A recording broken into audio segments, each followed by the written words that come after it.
Hi there, welcome to my views and news. Three news stories. Firstly, viewers, in the Amhara region, military operation is being conducted by federal forces and Amhara regional forces, police, militia, etc. Is any other regional force involved in Amhara region? We have been hearing allegations about Rome regional forces, except Rome regional forces. Just allegation though about Romia's participation. I have seen information about the involvement of a regional force from another region being part of the military operation against Fano fighters in Amhara region. Secondly, viewers, uh, Fano fighters announced a complete transport ban in Gojam around a week, almost you can say. And we saw complete strike. So they want to, I think, lift the ban. Thirdly, gold smuggling from Ethiopia reaching alarming level. National Bank received only half the amount of gold which was due to be deposited at the bank. What happened? From which regions the gold is being smuggled more? Obviously, gold smugglers are operating. And where does this smuggled gold end up? In which countries? Let's start. Viewers, first news story is about the involvement of regional forces in support of Ethiopian National Defense Force in the operation against Fano. Which forces are involved in the Amhara in the military operation? Firstly, Ethiopian National Defense Force, mainly. Secondly, Ethiopian Federal Police. Republican Guards here too. Naval commandos also deployed. That was confirmed by Ethiopian Navy. They were deployed to show up.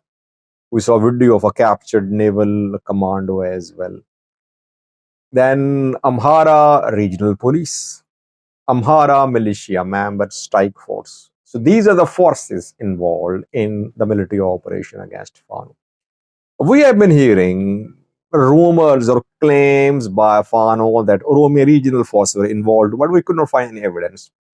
Oromia regional forces, I think, were integrated into the Federal National Defense Force. So they don't need to be in Amhara in their uniforms. They can operate as ENDF in Amhara. But another regional force is supporting ENDF in an operation in Amhara against Fano.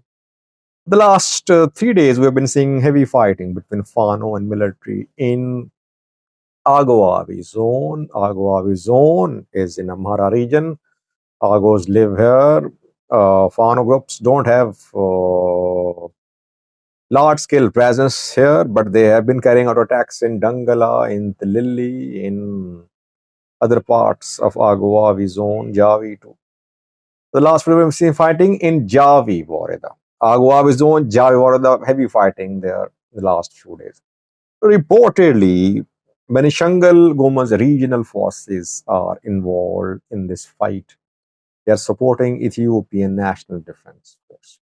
Ago zone shares border with the Benishangal Gumuz region. Fano fighters definitely want to reach Benishangal Gumuz region, though they have their presence in Metekal, I think, to some extent they have their presence. But they want to find a route from Amhara through BG, through Ago zone towards BG. Why? Because BG is very strategic. There is GERD. Fano would ideally like to take control of GERD, though GERD is very heavily protected. Regional forces there, drones, reconnaissance drones carry out flights there. I think S3 air defense system is deployed there too. So all regional forces are there, federal forces too. So it's not easy to get close to GERD, but Fano fighters say that they want to reach, capture GERD. And for that, they need to pass through Agua zone to reach Benishangul. Yes, they can enter Benishangul from another route too. But main route, I think, the shortest for Fano to reach Benishangul is through Agua zone.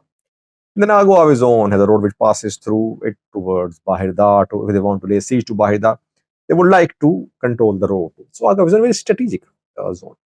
Benishangal Gumuz regional forces are involved reportedly in the operation against the Fano fighters in Javi district, Ago Abi zone. By the way, I think that other regions forces should not be involved in the operation against Fano. Why? Because it will lead to tensions between regions, between people. Ethiopia military is a large force. It has hundreds of thousands of soldiers. It has federal police too. It should not be in need of the support of regional. Secondly, viewers, are Fano groups going to lift the transport ban, which they announced almost a week ago?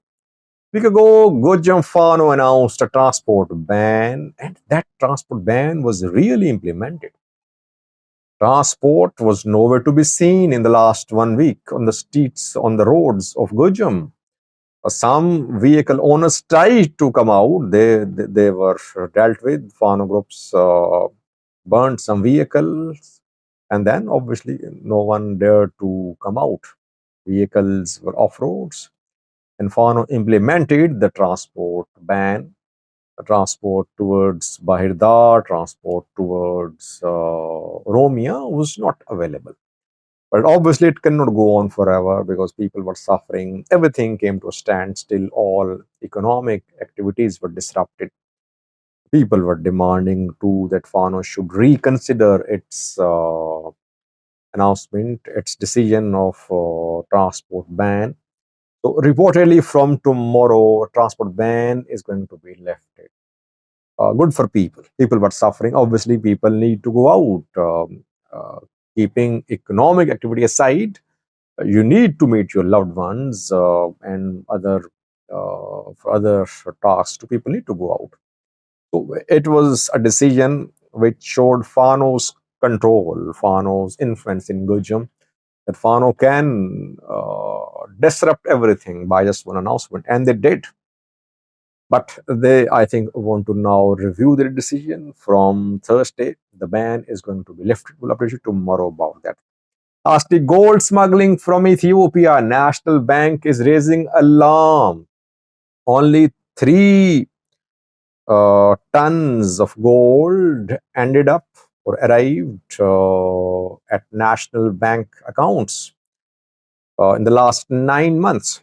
This is half the amount which should have been deposited by regions at the National Bank of Ethiopia. 50% target achieved only in the last 9 months. Why? Gold is being smuggled.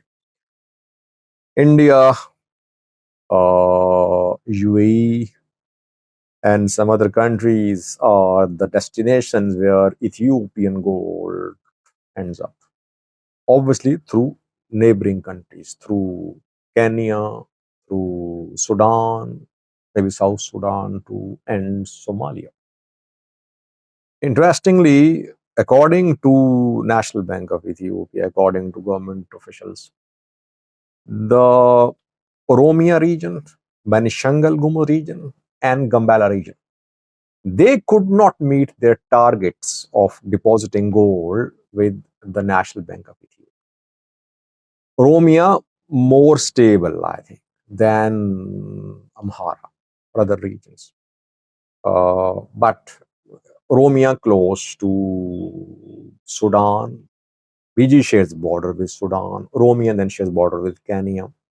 That is why from these regional states, gold is being smuggled into neighboring countries. Gold smugglers are private individuals. Do they have backing of government people? Do they have backing of armed groups? That's another story. We'll do that. We'll do a separate video on that. But Oromia, Benishangal, and Gambala did not deposit their required gold deposits. Tegarai deposited more reportedly. By the way, Tegarai has also large scale gold reserves too. Tegarai, Afar, Somali deposited more than was expected. So this is the situation that gold is being smuggled out of Ethiopia 3-ton gold, if it is smuggled out of Ethiopia, you can just estimate the value of this gold, how important it is.